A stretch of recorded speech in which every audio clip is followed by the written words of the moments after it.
Welcome to the December 28th edition of the PFF Forecast. This is the last PFF Forecast of 2022, which is exciting. We, of course, are going to end it with two sets. Seth Galina kicks us off. We're going to talk Thursday night and Sunday night football with him, identify some great bets to make, and then we're going to go to Judah Fortgang, some live strategy for this week, and then close it out with Tej Seth, our locks of the week, which went 4-1. Only people that we can blame are Quez Watkins and Miles Sanders.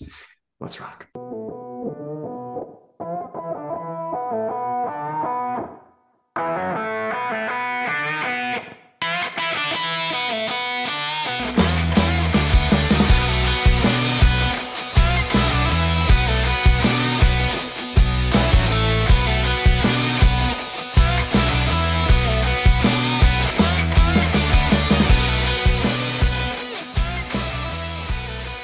Seth, no hat today, so the hair in full force, just so that I can commiserate with you. It's a real disaster down here, so I'll keep the hat on. I know, I appreciate that. I don't want to see what's underneath there. No, the world doesn't need to see that. We could get you a hat though. That's something that we could do. I have a PFF hat. It's somewhere in the closet somewhere. I got to bring it out once in a while. I got to show my pride. Don't you feel, Brad, like Seth should be wearing one of those hats with the ear flaps, like he's hunting moose or something? Like he's in Saskatchewan. Yeah, it's about that time. Hey, the Saints were 1-0 when he wore the hat. I guess he doesn't want the good juju. Yeah, but you watch your mouth, okay? We're teetering on anti-Canadian sentiments, okay? When you start talking about hat flaps and being cold outside, so I just think you should watch out, or we're gonna get the Mounties on you. You can't have a Stanley Cup poster in the background and be anti-Canadian. I think it works against each other. That's true. Original six too. That you want to do PFF forecast for hockey? You want to do that? No. I'm down if you are. I don't know if George is in tune with the league, but you'll have to find someone else. Although I grew up a hockey fan, but there's just only so much time. Let's move to the Thursday night game. I was hoping that somehow we'd have opportunity to talk about the Raiders with Seth and a little Derek Carr. Maybe we'll find a way to weave it in. Getting benched as it came out today because the Raiders, Brad, are just too poor to risk Derek Carr getting injured. Pretty much. I mean, it's real quick. Sorry, isn't that? I was gonna wait, but I feel like Seth's the right person to discuss this with. As I understand it, they're benching him because if he gets injured, they've still got to pay him, and they just can't afford to pay a guy that's not playing quarterback, right? Yeah, they'd rather have it available that he's healthy. They could trade him, maybe even cut him if they have to, with no guarantees kicking in. That is the goal there. Isn't the other thing that they will be going for? This season has been horrible, right? It's been horrifying, but I mean, they can't really afford. They don't have enough cash to fire Josh McDaniels either, like that. And I don't think I'm not even sure I would fire him. But it's been such a bad season that it would have been on the table if they could afford it. I would think so, yeah. Maybe if you do trade Carr and clear the about $33 million for next year, you can then say, all right, this goes to the buyout. But at that point, I think you'd probably just stick with McDaniels. But yeah, pretty funny for the AFC West to load up and try to take down the Chiefs. Mahomes probably the MVP, and none of them came even remotely close. Not even remotely close. It's so funny. All of the offseason content about that division, total garbage. Okay, Dallas, Tennessee. Before we jump in here, I got much maligned for not realizing that Malik Willis was likely to start last week. So I'm going to try and avoid that. Brad, can you confirm that Malik Willis is playing in this game? He is going to play in this game. I don't think Ryan Tannehill, we'll get to him later. Another Derek Carr situation. I think he's also done for the year. All right, so it's Titans plus 12. If he's done for the year, that means the Titans will have to win in Week 18 with Malik Willis to make it to the playoffs. They are a 12-point underdog at home to the Cowboys. The total is set at 40. This is not the sexiest Thursday night game out there. So we're relying on Seth to make it so. And he's well-versed in turning things that are not sexy into things that are. So, Seth, what's the area of the field? What's the matchup that will be sexy to watch on Thursday night? I think there's not a lot. I'm going to tell you what, there's not a lot, especially when the Titans have the football. Derrick Henry is not playing either. So it's going to be rough to watch.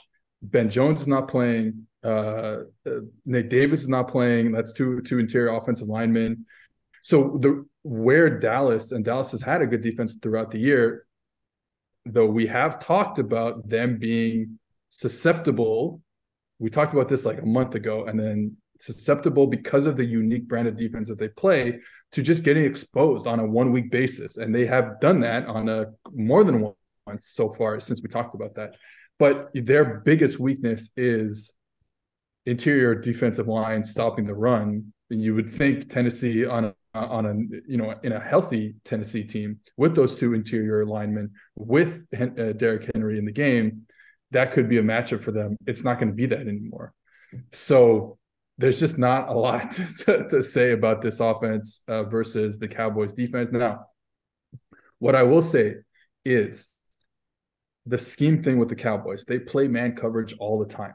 They play so much man coverage. And when you look at how they've allowed explosive plays to happen to them, it's all been like specific man coverage beaters by the offense, like specific plays designed to beat man coverage. You saw the slant and go last week against Trevon Diggs by A.J. Brown. You saw Christian Kirk get open on a wheel route with a pick, like a pick and roll basically, and that's a big man coverage beater. So you're seeing these type of plays happen because teams know that they're going to get all this man coverage from Dallas. So there's always a chance that they just, Todd Downing, offensive coordinator for the Titans, schemes it up. They get some big plays. Malik Willis makes some plays out of the pocket. Here's a weird one. I'm going to galaxy brain this right here. Micah Parsons versus Dennis Daly is a matchup advantage for Micah Parsons. However, he kept using an inside move last week against Lane Johnson. And that meant that Minshew was able to get outside the pocket because Parsons kind of lost contain. So even though Parsons was winning the one-on-ones, he was letting Minshew out of the pocket. Now, I mean, Malik Willis obviously has incredible athletic ability. Maybe that happens again. Maybe Willis gets outside the pocket and makes plays either with his legs or with his arm. But besides that, it's tough to find anything on this side of the ball. So with discussing how Malik Willis struggles, to do much quarterbacking at all, we alluded to it. Ryan Tannehill owed $27 million next year. None of that is guaranteed. Do you bring Tannehill back? Do you stick with Willis? Do you look to the draft or find someone else? What are you doing at quarterback in Tennessee? New GM Seth Galina. Yeah, I think it's a tough one because Malik has not shown, and he's gotten chances. Now, he was a project to begin with, and he wasn't the first overall pick in the draft. Like, we have to remember that. He was a later round pick, but he really hasn't shown yet that he can really be a true passer in this league. Now, this can change, get him a real offseason. Big difference between being a rookie offseason and a second-year player offseason. So hopefully he advances in that area. The other question is like, hey, well, they're in this weird spot where they're not going to get a top 5 pick, right? They are going to maybe even make the playoffs. So that's tough. So then it's like, well, do you bring in a veteran guy then? Well, then might as well just keep Tannehill. I think you can probably find a guy for less money than Tannehill, but at least you keep the consistency, you keep the continuity going on offense with Tannehill, even though, like you said, that's a lot of money. I like Tannehill. I don't think he's the answer there long-term, obviously, but they're just in such a weird position that I probably would just go one more year with him and see what you get. Derek Carr on the market. It's funny, you were mentioning the Parsons Daly matchup, and I mean, it's glaring. Daly 78th out of 81 tackles that we've graded. Michael Parsons is second among 120 edge defenders. I don't see any pass rush or sack props yet on any of the books that I'm looking at, but that is certainly one that I'm interested in. Malik Willis holds onto the ball for an age. even if Micah Parsons goes inside, Willis will still be holding onto the ball, praying that someone comes open 5 seconds later. And so that'd be something that I'd be looking to take advantage of. I feel, Brad, like I don't even need to bet this game because I am going to cash out on my closing line value. Remember on Sunday night, Seth, I said that this should be a 13.5 point spread. It opened 9.5. I obviously I bet that. It is now 12.5. We'll see if that continues to move anymore. So I'll let you start, Seth. What are you betting on in this game? CeeDee Lamb over 5.5 catches. He's just getting the ball a lot recently. And Titans play a lot of zone. You're going to have CeeDee in the slot, running to free spaces. Dak will find him. Dak's playing at an incredibly high level. Here's a fun CeeDee Lamb note. So slot player, as we know, and then they had injuries last year to Cooper and Gallup for the playoff game against San Francisco. And what they did was they said, okay, well, we need an outside presence here because we don't have Cooper or Gallup. And they moved CeeDee Lamb full-time outside receiver for that game. Mm-hmm. Could not move the ball. Now, obviously, San Francisco has a really great defense, had a really great defense that year, still does. So I think it's like 59 snaps out wide, only 4 in the slot last year in the playoff game. And they kind of took note of that and said, okay, wait a minute. Yes, he's a great player. Yes, he probably would be a really good outside receiver. But even though we trade Cooper, Gallup missed most of the season, we are still going to find ways to keep CeeDee Lamb in the slot. So it's not like 90% slot rate. It's a little lower. It's about, I don't have the numbers in front of me. I want to say like 55, 45 in the slot. So hey, we don't have those two outside threats, but we are going to keep CeeDee Lamb in the slot because that is where he does his best work. And you're seeing the results of that have been incredible. Brad, what about you? Yeah, so you mentioned the sack props. You took me right there. And I also kind of in conjunction with what Seth was talking about with Micah Parsons winning maybe the biggest mismatch of the entire NFL season and winning so quickly. Malik Willis, obviously one of the highest average time to throw in the NFL. I think it is the highest. Always holds on to the ball, kind of dances around back there. So I actually would think taking other Dallas Cowboy players on the sack prop is intriguing to me. Let Micah Parsons just chase them into his hands. So I have DeMarcus Lawrence on DraftKings plus 115 to go over 0.75 sacks. For those people who don't bet on sack props, they do quarter halves and 3/4 because obviously you can get a half sack. There is Micah Parsons over a quarter for minus 220. They're trying to get you to lay a ton of cash, and then he doesn't get a sack because sacks are kind of fluky. I would look to other guys. Let Micah Parsons earn that sack, but then give it to somebody else and we cash the bet.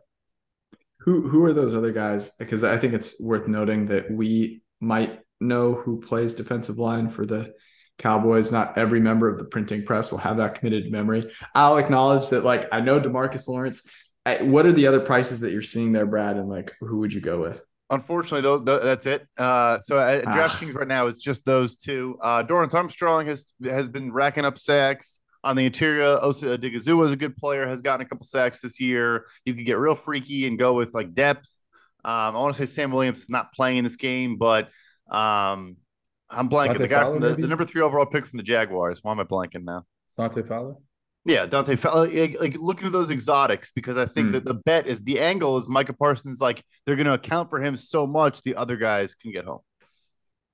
Yeah, I like that. By the way, CeeDee Lamb had 11 targets in week 16 against the Eagles, 15 against the Jaguars in week 15 to Seth's point. I like the Lamb one quite a bit as well. I think that the sack props, honestly, are what I'll be waiting for. Additionally, I'll throw one more out there just to make it a trio here. I kind of like the over 40. I think the Cowboys could put that up themselves.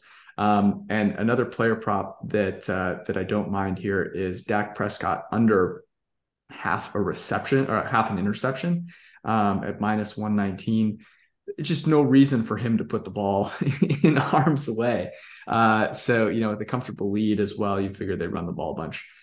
So Dak under a half an interception.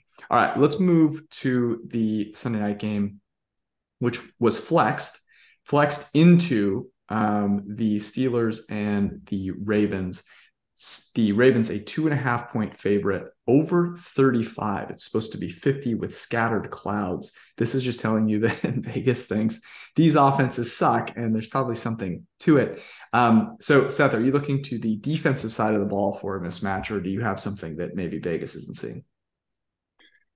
Yeah, I mean, it could be a rough one. I think, you looked at last year, Lamar goes out, Huntley comes in, the quarterback plays really well for a backup quarterback. And people were talking this offseason, hey, he's going to be a free agent. Maybe a team looks at him, gives him a shot as a starter, or competes for a starting job. And he's come in this year and just not been very good. It's been kind of shitty to watch, actually. Because he's put up good numbers, was a good quarterback at Utah, was good as a backup before this year, and it's not been good. And then that offense it's been tough to watch. And then obviously same with Pittsburgh. That offense has been bad for a long time. So tough. I think the matchup, I tried to look into something kind of interesting here. I think the matchup is probably going to be Minka Fitzpatrick roaming the middle of the field versus Tyler Huntley throwing inaccurate balls kind of anywhere over the field. He started last game with throwing an inaccurate bubble screen to Mark Andrews, sailed it like 5 yards over his head. So that's kind of my mismatch here. But it could be a rough one to watch Sunday night. So looking at the flip side of that, the Baltimore Ravens defense against the rookie and Kenny Pickett. To start the year, Kyle Hamilton, their first-round pick, missed a couple games. Then as soon as he got back, they got injuries to Marcus Williams. Now all three guys are playing, those two and Chuck Clark. What have they done? How they used all three guys in the field at the same time? How can they disguise things for a rookie who hasn't seen, like a big nickel or whatever they're going to throw at him? What can they do in this game with those safeties? Yeah, it's been really fun to watch them, how they've decided on their usage, because I think we started the year saying, okay, well, they drafted Kyle Hamilton. He played safety at Notre Dame, played deep safety. You signed Marcus Williams. He's one of the top deep safeties in the league. So Chuck Clark is going to be the guy they put on the field in the box, dime player. And what they've done is they've actually moved Kyle Hamilton to slot corner, to nickelback. And he's been really good. Different body type. He's long, pretty fluid. He struggled in man coverage early in the preseason, early in the year. He's been really good. So, and they do play a lot of zone as well. So that's been kind of the most fun things about this defense. The amount of players who are playing at a top level, and what it's allowed them to do is, so Marcus Williams still most of the time is playing deep. Chuck Clark is kind of the key to this whole thing, because he's playing deep. He's coming in the box. He's short. He's deep. He's long. He's left, he's right, doing all that stuff. So that's been the key. And then the corners we know are pretty good with Humphrey and Peters if he's healthy. Two linebackers are playing the best football they've played in a long time. Roquan Smith is playing lights out. He's elevated Patrick Queen since he's been there. Their struggle is just getting a pass rush. Owe, we wanted him to be a player. First-round pick, hasn't developed yet. They need him to develop, because they're relying on 39-year-olds to rush the passer right now with Houston and Pierre-Paul, and even Calais Campbell is in there in the middle having a good season. So that's where they need to be better. But the safeties have allowed them to kind of be whatever they want to be defensively. And since they have so many good players, that since they stopped busting coverages early in the season, you remember the Miami game, guys were wide open down the field in the fourth quarter, allowing Miami to have that crazy comeback. Since they've kind of figured it out schematically, one of the best defenses in the league. Real Ravens defense since then. Well, it's interesting. So my question around the bet that I'm thinking about placing, look, the Steelers have the better quarterback getting points, something that we always espouse to members of the printing press here. But I love the Steelers as a teaser leg out, with a total of 35 out to plus 8.5 with the better quarterback. But from a player prop perspective, what I was looking at was Deontay Johnson here. So Deontay Johnson has gotten consistently fed. You look at his targets over the last really 5 weeks, 10, 9, 10, 7, 8 the week before that. He's 141 on the season. And if Marcus Peters doesn't play in this game, they've got a cornerback in Brandon Stevens, who ranks 110th out of 121 graded quarterbacks. So there you would seem that would be kind of a mismatch. My question is Marlon Humphrey, who is very good. Seth, would you anticipate him to see more of Johnson and or Pickens, and which one of them could take advantage of the non-Peters corner there? I could tell you where the Pittsburgh is going to line their players up. I don't have it in front of me, so I don't know who lines up left, right. I do know that the Ravens are a kind of directional defense in, and I don't know my lefts from my rights, but Peters will line up on one side, Marlon Humphrey will line up on the other side, and they'll play it out. Like, they won't travel with the best receiver or the second best receiver or something like that. And honestly, the same with the safeties. Again, I don't remember if it's left or right, but Chuck Clark is on the left, let's say Marcus Williams on the right, and that's kind of how it is. So that it can tell you some stuff where Pittsburgh can move Deontay Johnson around as much as they want to get the matchups that they would want to get. Okay, well, then that's going to be my player prop. I'm going to roll with Deontay Johnson. He plays a little bit of slot or kind of all over the field. I don't see his number out there, but we'll bet it when it comes out. Brad, what are you looking at? Yeah, you mentioned the teaser leg potentially with the Pittsburgh Steelers. Just because this rivalry and all that, I think getting it to overall score is a nice value there. Otherwise, though, I've just been waiting for injury reports and trying to figure out what's actually happening in this game. It's not going to be Lamar Jackson. Did not practice today. I doubt they play him without at least a half week of practice. But yeah, I would look into Steelers, and that's about it. Seth? I'll probably look at the under. 35 is not a high total. This team's played a 16-14 game in week 14. That's not that long ago. Pretty much the same roster, like injury wise, seems like it's the same. The Steelers can stop the Ravens run game. We know that they're going to have trouble passing the ball with the quarterback they have. The Steelers offense is just, it bothers me. That might be my pet peeve, to be honest. It just bothers me. But so under 35, I think, is my number. More interested in the pet peeve anyways. So do you have one for us other than the offenses in this game? Yeah, I don't know if this is necessarily a pet peeve. It's more a pet peeve of like myself. And, this is the first year that I'm betting. Obviously, people listening to this already know I'm a genius because I've hit on every bet I've said on the podcast. But when I do miss a bet and then I start chasing money, that is a pet peeve of mine. Because then I end up saying, well, it is very clear that the Broncos defense is very good and the Rams offense is no good. And there was no way they're going to get 14 points in this game. And I bet that. And that's just been my history of betting this one year, is chasing money after losing bets. And so that's a pet peeve of, I mean, you can go and chase money all you want. I think I should stop chasing money. That's my pet peeve of the week. I think that's like good advice for everybody. That old saying that like the more you know hurts you. Like, you do the bracket for Final Four, March Madness, and someone in the office who has no idea who picks by jersey color wins the pool. I think you might just know that's your excuse, by the way. You know too much. That's your issue. Yeah, I'll tell that to my therapist. And your bookie. Same. They're actually the same person. For Seth. Yeah, is that right? It's a 2-for-1 deal. 2-for-1. Seth Galina at PFF_Seth. Always a pleasure. We will see you next year. Yeah. See you guys.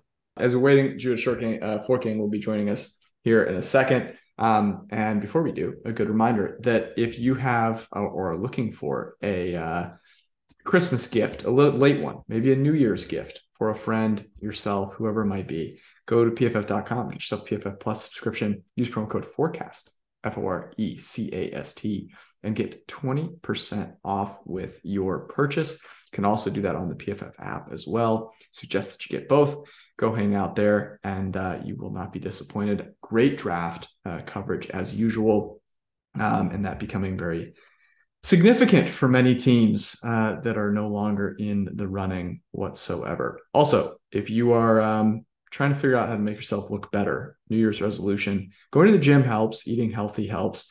I also recommend that you trim yourself, and you should do that by getting Manscaped. Manscaped, the lawnmower 4.0 to be precise, is something that will make you feel more confident whether you're clothed or not. And maybe that's one of your New Year's resolutions. So go get 20% off plus free shipping with promo code Forecast20, Forecast 20. The Manscaped Platinum package includes the Lawnmower 4.0 and a bunch of other really great stuff. I can attest. I use the Lawnmower 4.0. I'm waiting for 5.0. Hopefully I get one for free when it does come out. But until then, the 4.0 has you covered. So go make it happen at Manscaped.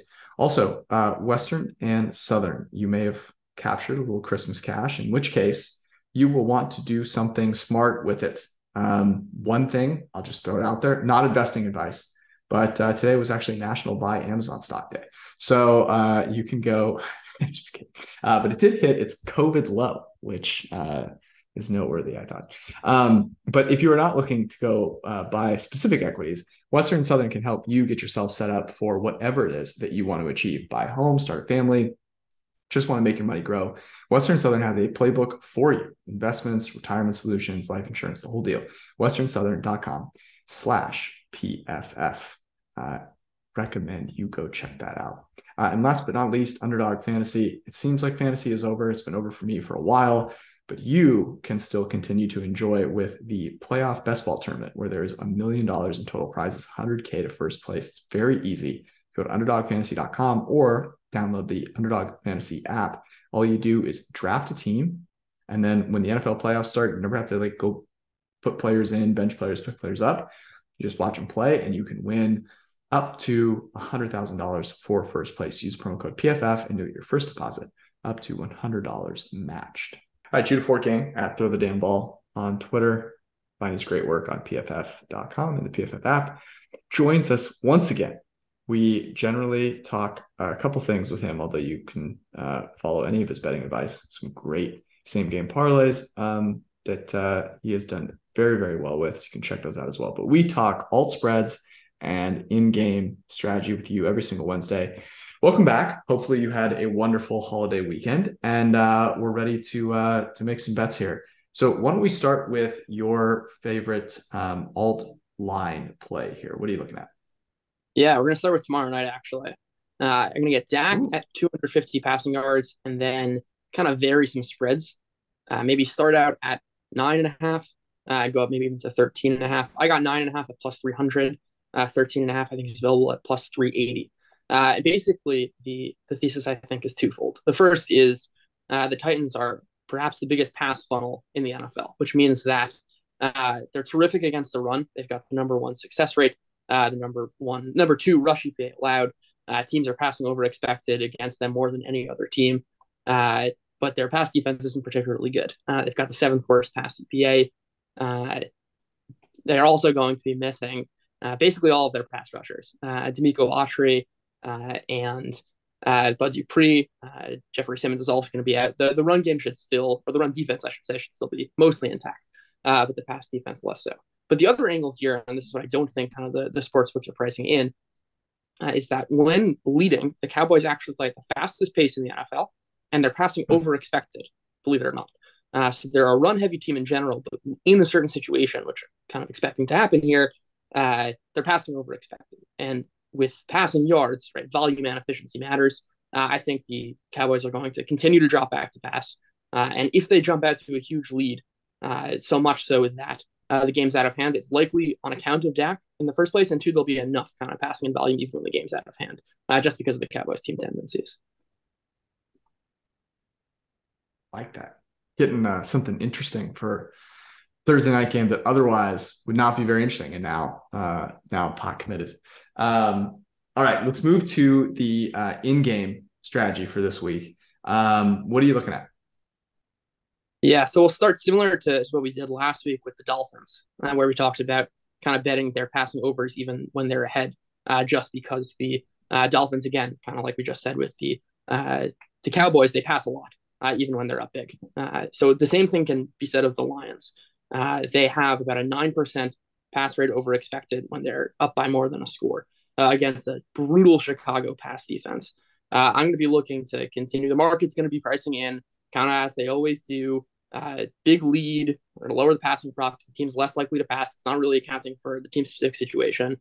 I'm going to be looking to bet Goff completions, Goff passing yards, probably do the same with Amon-Ra St. Brown receptions and receiving yards. Then kind of going back to our best friend throughout the year, another scripted bet, which is the Dolphins. Probably kudos to Mike McDaniel, have been nearly a point better on script than off script. And conversely, the Patriots, again, probably a function of having their Matt Patricia as their offensive coordinator, are 6 points, 0.6 points better per drive off script than on. So it would be unsurprising, I think, to see the Dolphins kind of jump out to a lead. And then that 3 points right now is that the Patriots are favored. I would not be shocked to see that swing over, and I'll be looking to take the Patriots there. Teddy too loves. In Teddy we trust. Brad, any live angles that you were looking at this week?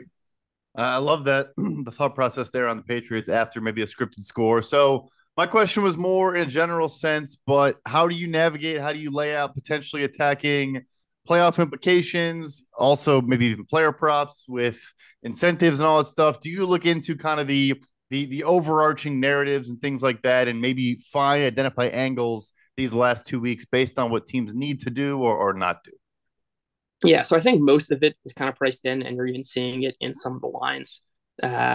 And also, I would say the teams that are playing to win are going to do so, and they're going to give you all available information before the game, i.e. the Raiders clearly are making a change, right? But that information is going to be kind of pregame and not in-game. If they're playing their players, they're playing to win. That's just kind of how athletes work.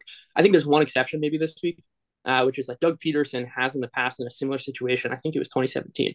Has sat his starters in this sort of game.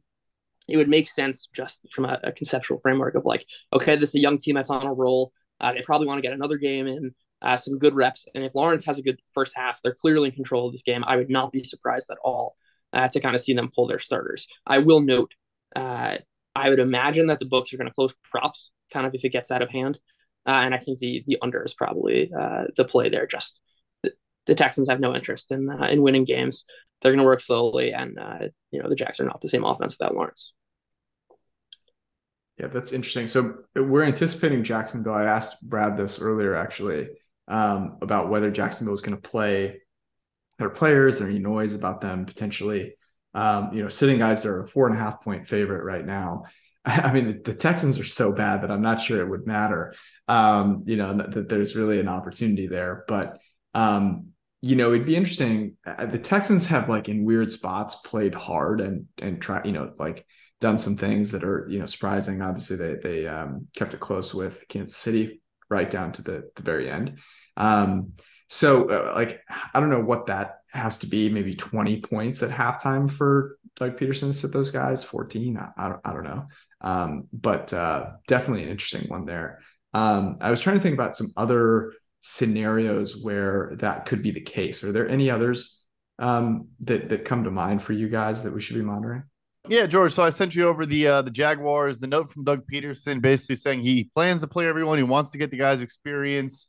Judah's alluding to, of course, when he benched Jalen Hurts in favor of Nate Sudfeld, which ultimately led to them getting Devontae Smith a couple years ago in Philly.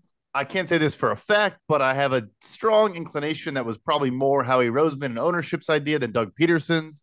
I think it actually may have something to do with why he is no longer in Philadelphia.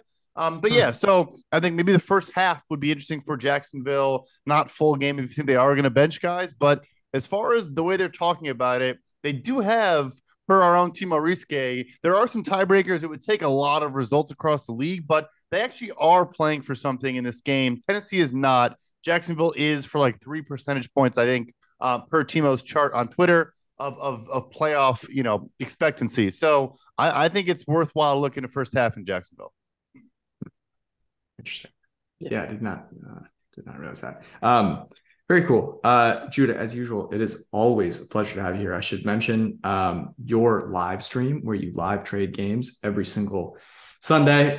It's a delight. Everyone should go check it out. Really good group of people there. If you're looking to get into live betting for the first time, it can be very daunting. So if you go jump in the chat, you can find some good plays and some great angles without having to kind of do all the research yourself, which I highly recommend. So everyone should go check that out. Give you a follow on Twitter. And we will see you on the other side. I'm not going to use the same next year joke that I used for Seth. Don't worry. Our good friend Tej Seth is back with us. Tej, we went 4-1 on our locks last week. In your name, remember, we win as a team, we lose as a team. The only loss was the Quez Watkins Christmas special, which I'm still bitter about. But we're gonna see if we can recapture some of that magic with you here. Your Lions kind of need a bounce back as well. They got the tar beat out of them, so we'll see if we can kind of unite those angles together. Let's start with you. Lock of the week, as we normally do. Go around the horn. What's your first bet? Yeah, I hope it's not, a Russell Wilson situation with the Seahawks where I leave and the team gets better. But I'm back now, so we're gonna have to deal with it for now. But the first pick I want to give out is a teaser that I have. So 6-point teaser, tease the Eagles all the way down to a half point, so you're or -1, whatever your book has, and then the Chargers can also be teased down to half point or a point, whatever book has. And from the Eagles' perspective, they have the third best point differential in the league. The Saints have the 19th best point differential. So I think there's a pretty big gap in the two team strengths there. And the Eagles aren't like other teams that have, kind of locked up their playoff spots right now, because they have a lot of incentive to win this game. They want to make sure that the Saints draft pick that the Eagles have is something that they can, eventually make lower for themselves to get a better pick in the draft. So I think the Eagles will play the majority of their starters in this game and should be able to win it. From the Chargers' perspective against the Rams, I think Brandon Staley right now is one of the best defensive minds in all of football, and the things that he's been able to do without some of his good players on defense has been really impressive lately. And he knows Sean McVay very well. And, especially when you can take Justin Herbert over Baker Mayfield kind of in a straight up situation, I think you can do that. So I like Eagles Chargers teaser. Very nice. I like so the Chargers I see at 6.5. I see Eagles at 6 in some places. Eagles against the Saints at home. Chargers against the hapless Rams, technically at home as well. Brad, your first pick. Yeah, first, real quick, Tej, how did the tables treat you? I know you played some table games last week. I did pretty well on blackjack. I was kind of like learning, the math on the fly there with some of my friends teaching me how to play. I didn't do well on poker because I had to like kind of look at the sheet that kind of ranks the hands from best to worst. I felt like an outsider at the table, but so I didn't do as well there.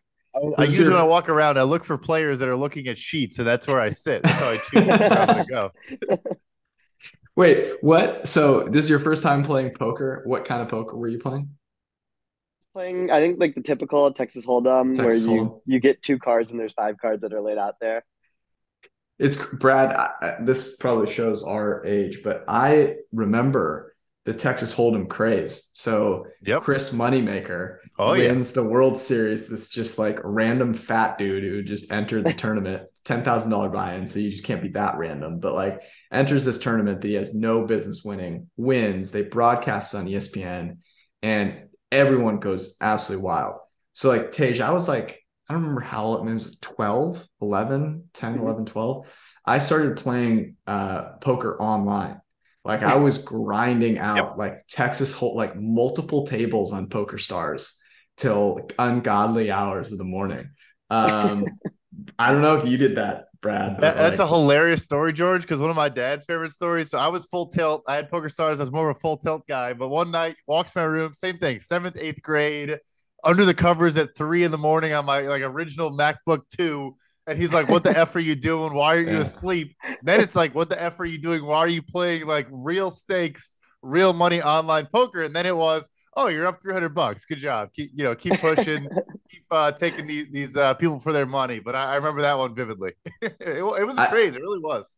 It was, I mean, the adrenaline rush. There were a couple times where I like couldn't get off the table because I was up like a lot. And I was like, oh, I got to keep this rolling. It's like 4 a.m. and it's just like that rush is something special. But I did play full tilt a little bit, Poker Stars. As long as you avoided ultimate bet, you were probably in good shape. Keep it safe. Keep it safe. Yeah. Also, an even better thrill, George, I almost want to relive it just to feel the rush again, is playing in a classroom when you're in class as a 7th or 8th grader with a laptop out. And the teacher's walking by and you gotta like hide the screen, but you're in a hand, you're like looking at the turn. That is a thrill you don't forget. Were you playing on a laptop in class? Yeah, we had laptops in class by the time I got to high school. That was like a thing you could do. Obviously, it was just for notes, no internet, just a Word doc, and naturally that was never followed. So anyway, yeah, I had to check in. Also, my TikTok is just straight watching old videos of like Chris Moneymaker, Daniel Negreanu, Phil Hellmuth, those dudes. It's like all the videos I get. If you were wondering how big of a DJ I am, anyway, my first bet. Now that we're talking bets, another teaser. So we did talk last week. We're moving away from teasers a couple weeks ago. We went back to teasers last week, and they just treated us phenomenally. So I'll pick right up where Tej left off and drop another one. That is the Cleveland Browns teased from 2 out to 8. And then I'm going to go with, I talked Cincinnati on the podcast Sunday. I'm going to mix it up. The New York Giants are now -6, started 3.5. We saw Nick Foles. The Colts are also not trying to win football games. Currently slated to pick 5th. They want to probably draft a quarterback without trading up. So they're not going to tank per se, but they're not going to win this game. So I like a Giants, Cleveland Browns teaser this weekend. I'm on the teaser train as well. And so I think the Browns are one of my favorite legs there, teasing them out from 2 to 8. There's a couple other ones that I really like, so I'll throw another one out there. We talked about this with Seth a little bit. The Steelers out to 8.5 on Sunday night against the Baltimore Ravens.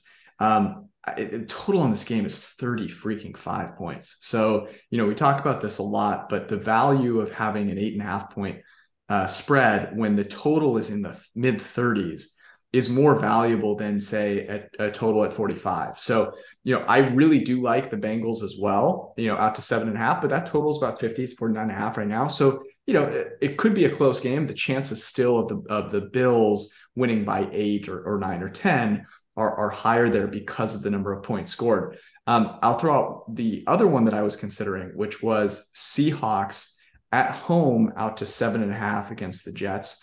Mike White coming back for the Jets. That's why they're favored in Seattle. That total 42.5. So I went with the one with the lowest total. So Browns and Steelers. Really, I think the play here is the following. In both those games, you have totals under 41. You have the better quarterback. And I would say by a substantial margin in Cleveland, you have Watson versus Carson freaking Wentz. And then Kenny Pickett versus Tyler Huntley or whatever's left of him, getting 8.5 points. So that is my first one. We'll turn it over to the poker newbie. I can't believe you just learned to play poker. That blows my mind. Yeah, well, I mean, it is the week of the teaser. I even texted Brad yesterday. I was so excited to give out 49ers teased down to even. And then, of course, the Derek Carr news happened. So that kind of ruined that one and, made it not past a critical number there. But to get away from the teasers and go to a player prop, looking ahead to the Thursday night game, Cowboys-Titans, I love CeeDee Lamb over 5.5 receptions. This is something that the PFF's player props tool marked as, pretty good bet to bet. And then, also like Arjun put this out today on Twitter, CeeDee Lamb is the 3rd best receiver in the NFL this year, getting open against single man coverage. I think he's been really, really good receiver, especially over the middle of the field. And since Dak has returned from injury, Lamb has averaged 6.75 receptions a game and has had one of the highest target shares in the league during that time. So lots of targets, lots of receptions going Lamb's way. And I don't like the Titans corners that much. I think, they're pretty small and they're not going to be able to handle Lamb's physicality and his route running ability. So I think we could rack up a lot of receptions for Lamb, especially if, the Titans are kind of not trying to win this game here like it seems like they are. I love CD on Thursday night. Brad, where are you going to next? All right. Yep. So we talked about the Jaguars. I got a 2-pack involving the Jaguars. First one's going to be first half Jaguars. You can get the -2.5 on DraftKings for -120. Lay a little bit extra, -3 at most other books. But for all the reasons we mentioned, I mean, they're just a significantly better team than Houston. They do have a little bit of something to play for here. But if you want to avoid maybe a second half letdown as they get ready for Tennessee, you just take first half.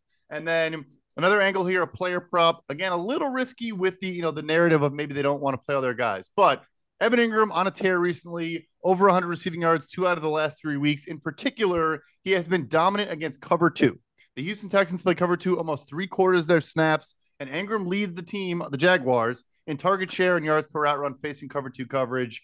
It's what Lovie Smith's going to sit in. He's not going to change that up. He's not going to mix that up, and it leaves the seams wide open, which is presumably why Ingram has been so effective. So when his props come out, maybe an over on receptions and or yards, whatever you like there. But also Jaguars minus 2.5 in the first half is the bigger play. Look at you, dude. Are you putting that PFF subscription to work over there? Got to dive into Ultimate, baby. I do think the coverage stuff is really cool for receiving props, right? Just seeing how players, even just looking at target numbers versus different coverages, right? Where teams are running the same plays.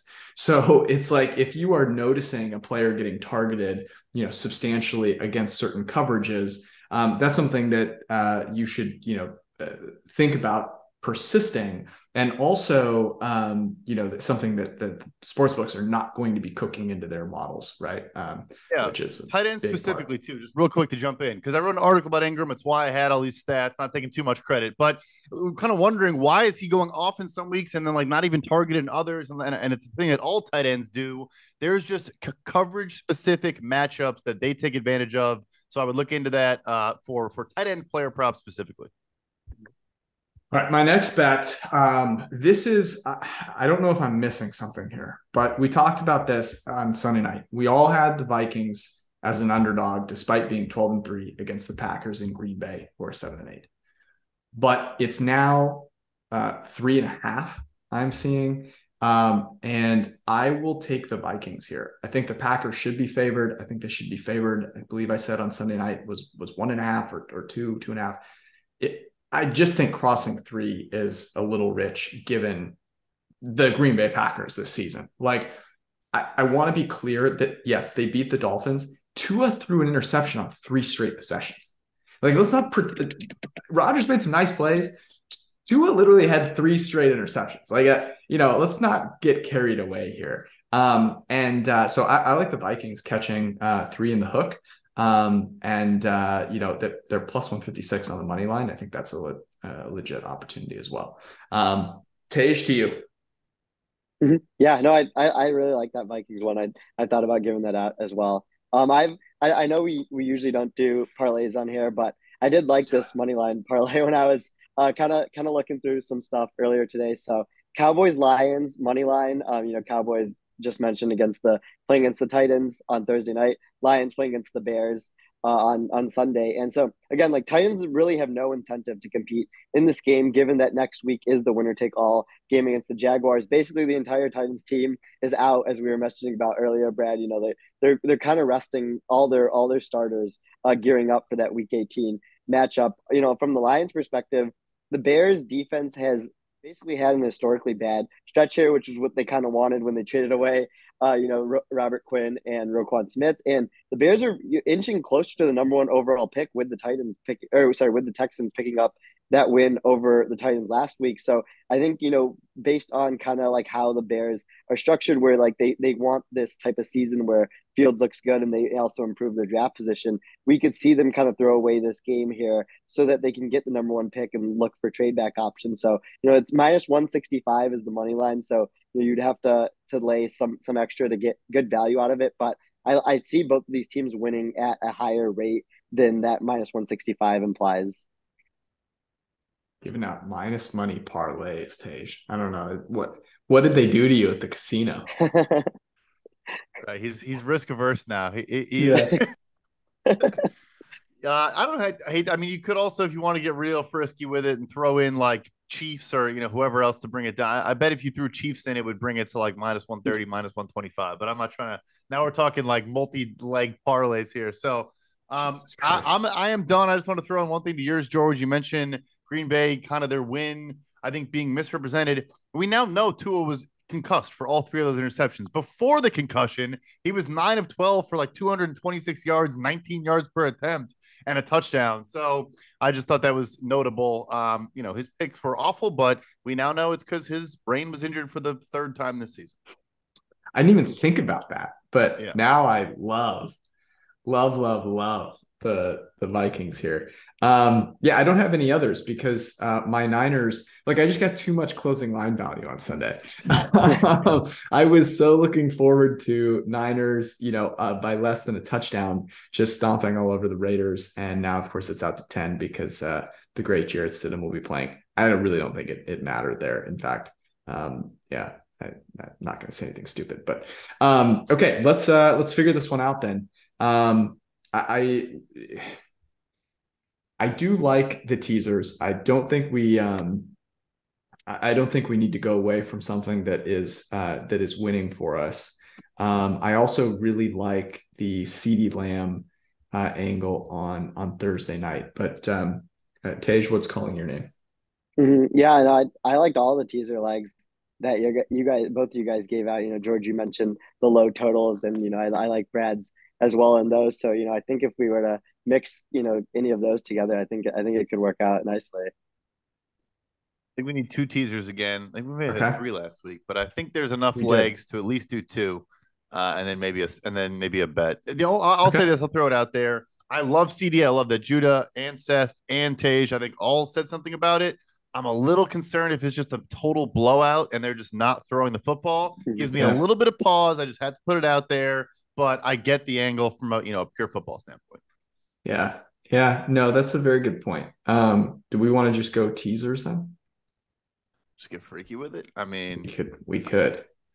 It's treated us well. And someone was telling Drew Dinsick was talking about how Wong teasers haven't done well. Knock on wood, but our Wong teasers have done pretty well. So I think we ride with it.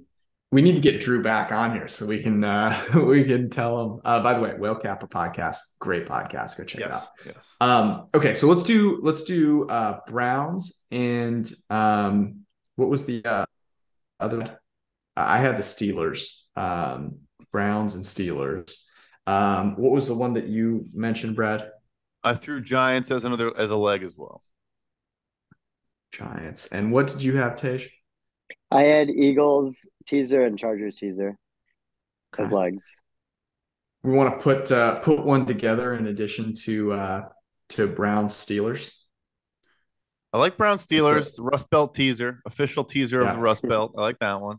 Yep. The only other one that I mentioned was Seahawks out to 7.5. I don't hate that one at all. I like that one with Chargers more than Eagles. If we're going to throw one of Tej's, Eagles just scare me with some of the injuries. They should win the football game, but Lane Johnson, Avonte Maddox, it's kind of becoming a bit of a longer list. I want to say that a bunch of guys missed practice today too. So I don't know. Of your 2, I would lean Chargers. I agree. Brandon Staley deploying very good defense right now. I'm not going to sleep on this game because they still need it because the Rams played so well. I like that one more. And Brandon Staley now doing yoga before the games. Big leg up. Okay, so that gives us Chargers and Saints as the second lock of the week. Let's do Vikings plus 3.5 as our one. I'm in. Bet. I'm into it. I like that. And then do we want to throw? I mean, do we want to keep CD in or keep CD out? Do we know what the number even is? What is the number? 5.5? 5.5. 5.5. Yeah. He could hit it in the first half. He really could. Okay, we're riding with it. Putting CD in there. Bet some Evan Ingram overs. Tej has to go back to the casino and figure out which hands of poker he can actually win at. So we'll get you out of here on this one. Tej, always a pleasure. Go follow Tej on Twitter. Read all of his great content. And we will be back with you in 2023 on Sunday night. Peace out.